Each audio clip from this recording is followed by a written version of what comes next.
কক্সবাজারে উখিয়া রোহিঙ্গা ক্যাম্পে পাহাড় ধসে 10 জন নিহতের ঘটনার সবশেষ খবর জানাতে কক্সবাজার থেকে যুক্ত হচ্ছেন সহকর্মী সৌরভ দেব। সৌরভ, আপনি নিশ্চয়ই শুনছেন। সৌরভ, ঝুঁকিপূর্ণ জায়গা থেকে রোহিঙ্গাদের সরানো হয়েছে কিনা বিস্তারিত জানাবেন।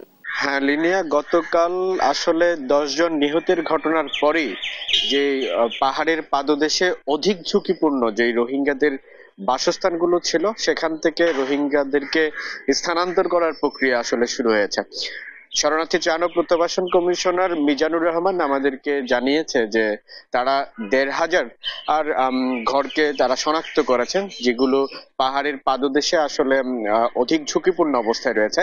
তাদেরকে পার্শ্ববর্তী বিভিন্ন যে তাদের আত্মীয় স্বজনের বাড়িতে নিরাপদে এবং তাছাড়াও বিভিন্ন মসজিদ এবং যে লার্নিং সেন্টার সহ বিভিন্ন যে বেসরকারি উন্নয়ন সংস্থাগুলোর সেন্টার রয়েছে সেখানে তারা সরানোর কাজটি করছেন এবং তাদেরকে সরানোর পর আর আসলে তিনি যেটি বলছেন যে সেখানে যে শক্ত ব্যারিকেড দেওয়ার, বিশেষ করে পাহাড়ের পাদদেশে সেখানে তারা সেটি দেওয়ার চেষ্টা করছেন এবং বিভিন্ন যে বেসরকারি উন্নয়ন সংস্থাগুলো রয়েছে তাদের সাথে সমন্বয় করে তারা এই কাজটি করবেন এবং প্রতি বছরই এভাবে ভারী বর্ষণ হলে আসলে ঝুঁকিপূর্ণ ভাবে যারা পাহাড়ের পাদদেশে বাস করছেন রোহিঙ্গারা এই ধরনের পাহাড় ধসের ঘটনা কিন্তু ঘটছেই।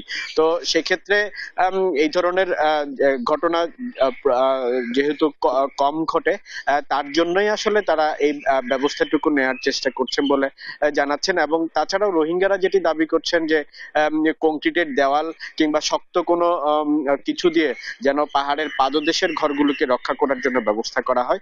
তবে যেহেতু পুরো রোহিঙ্গা ক্যাম্পই বনভূমির মধ্যে অবস্থিত সেহেতু বনভূমির একটি কাঠামো রয়েছে, সেই কাঠামো যেন নষ্ট না হয় সেদিকে খেয়াল রেখেও স্থাপনা নির্মাণ করার কিন্তু একটি প্রয়াস ছিল ক্যাম্প নির্মাণের শুরু থেকেই। তো সেটি আসলে বজায় রাখবার জন্য চেষ্টা করছে শরণার্থী কমিশন এবং যারাই যে বেসরকারি উন্নয়ন সংস্থাগুলো এই কাজগুলো করে থাকে তাদেরকেও এই ধরনের নির্দেশনা আসলে দেওয়া ছিল।